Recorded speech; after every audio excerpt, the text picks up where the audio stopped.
Hello, everybody. Welcome back to Bog Panda. We're the greatest show on the internet. Stop watching all other shows and just watch us. You can trust me when I say this because I'm a doctor. Dr. Mike at Official Pagan on everything.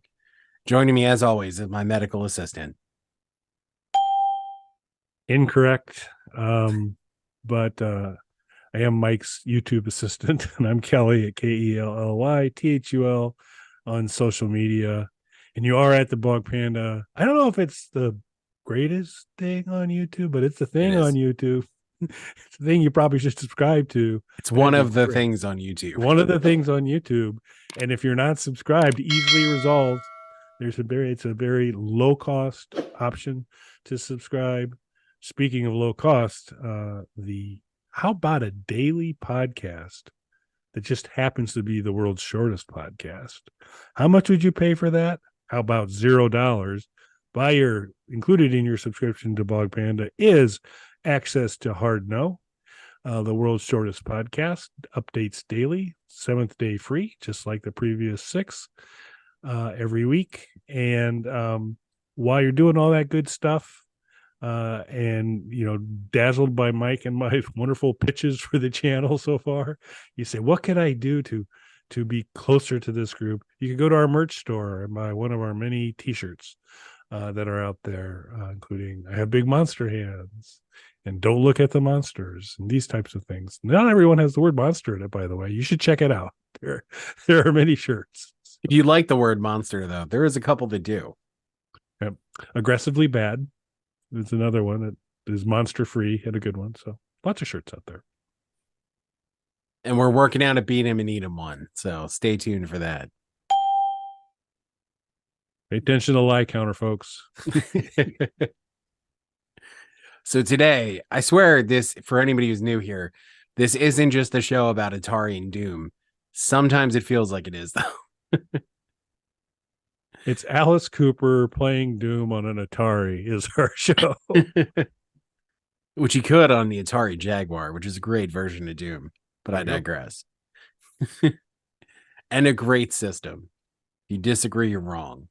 Anyway, so there's been some Atari updates.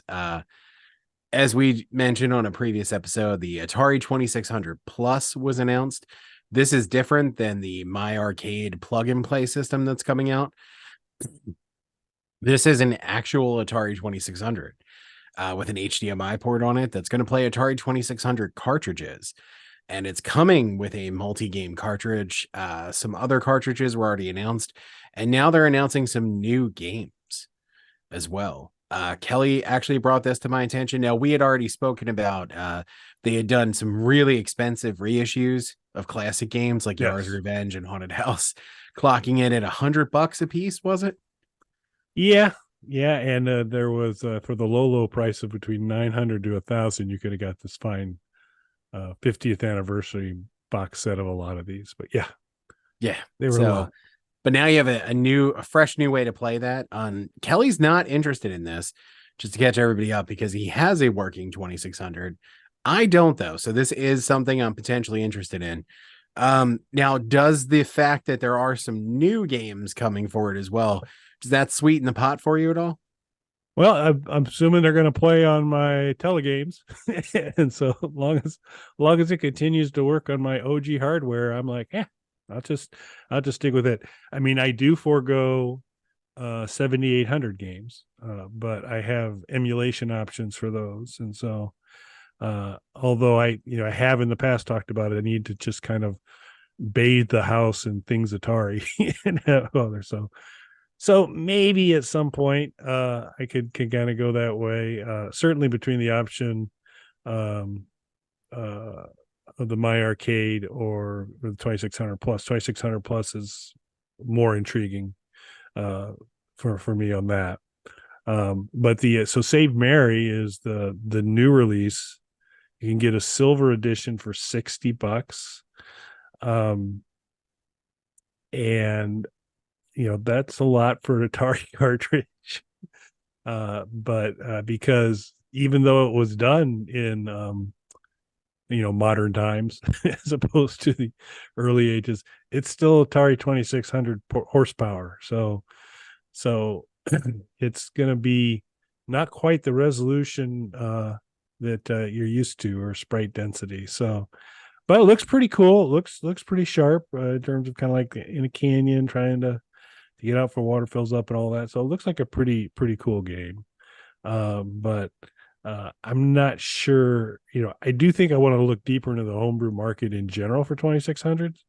I'm not sure this is the one I'm going to pull the trigger on, but I definitely am going to look, and I think still sit back on the Atari 2600 plus for now. So how close are you to a buying decision? Are you just going to wait it out here a little bit more? I'm gonna wait and see, what the reviews look like for the actual released model. I mean, one of the big questions has already been answered. Yes, it plays beat 'em and eat 'em. So obviously that's an important one to know.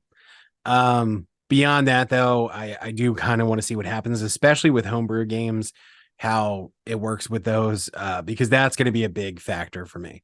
If I can support some indie and homebrew community people and pick up some cool new games for it as well, then it's a definite purchase for me. Because not only am I getting 2600 with an HDMI port and some fresh new cartridges for it, but I'm going to be able to play actual 7800 cartridges, so I can pick up some of those 7800 games that I love, like Ninja Golf or Basket Brawl. Motor Psycho is another one. So there is some games that I really like from that era. So it'll definitely sweeten the pot if I can play some of these homebrew games on there. Yep. Well, of course, if that doesn't work out for you, you can always go to your Evercade and play Atari games. And I'm assuming you're going to be able to keep doing that for years. Does that sound right?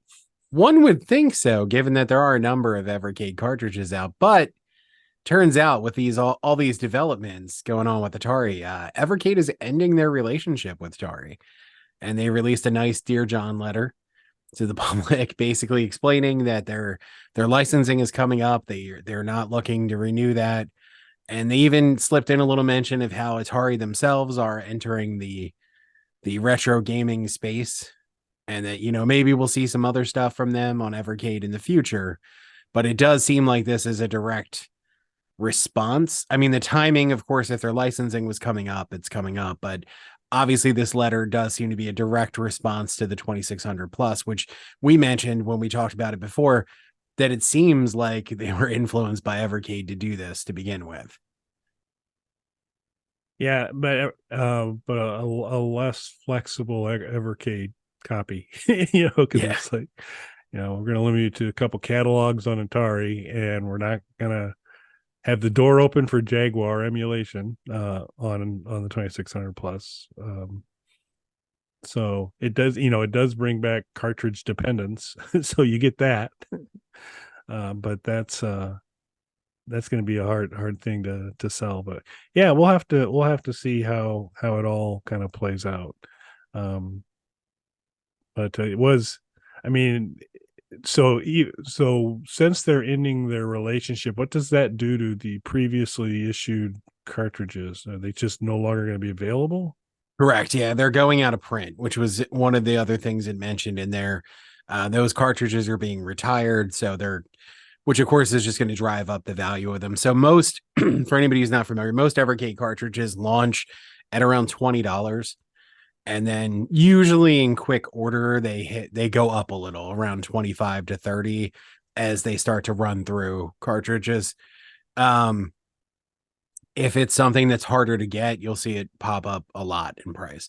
There was one of the Namco ones that I'd had my eye on. You can still find it, but it's around $50-$60 when you Yeah. find it now. And no, I'm not going to put that out for it. So it's one thing to pay 25 instead of the 20 launch price, but not 50 or $60 for it for me. I am lucky enough that I have a few of the Atari cartridges, pretty much all the ones I would want, to be honest with you, or be particularly interested in. Again, we have access to the problem with the Atari stuff is we have these games. We probably have multiple versions of these games.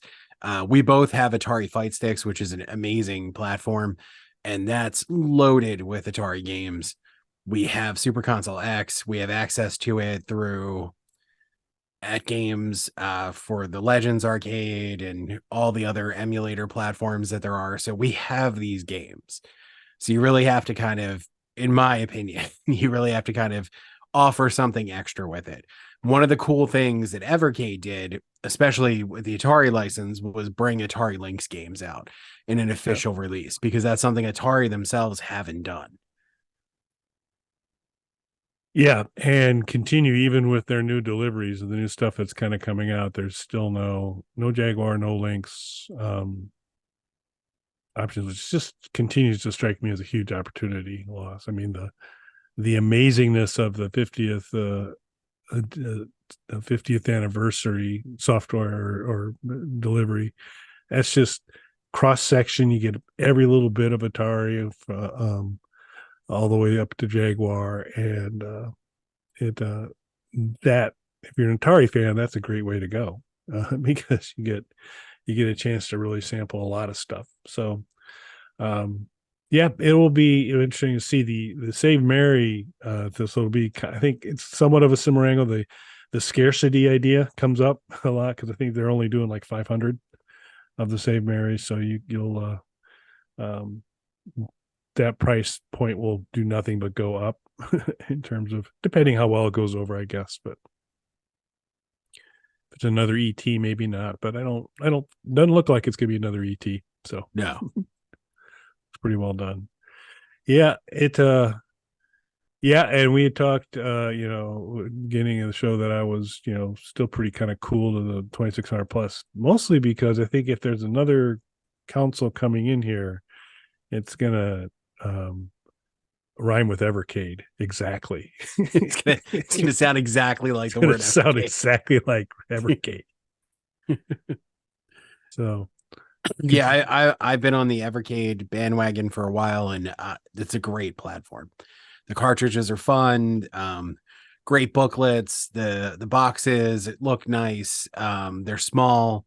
They don't take up a ton of space, which is, one of the downsides of getting back to cartridge collecting. Of course, there's a finite amount of space, but I really do enjoy the Evercade platform, and I'm looking forward to more stuff coming out for it, because they're about to hit. It's 500 games, right? They're about to hit, and yeah, their I think live. so. Yeah. So, I mean, they're on the third iteration of the system, and their library is about to hit 500 games, and these are on physical cartridges, the different collections. So, if that sounds up your alley, there's tons of stuff, and obviously they're not going anywhere anytime soon. All right. So we'll be back to talk to you about Doom, Atari, Alice Cooper. And Atari Jaguar Doom, it's coming. Yep. And the Bog Boy, our Bog Boy. Virtual Boy rebrand, reimagining of the Virtual Boy. It's going to be a blue screen instead of a red screen. But we'll R&D continues on that. It's going to be we're playing the long game on Bog Boy, but one day. Cool. Anything else, sir? No, I think that covers it. Cool. Thanks for watching, everybody. Thanks, everybody.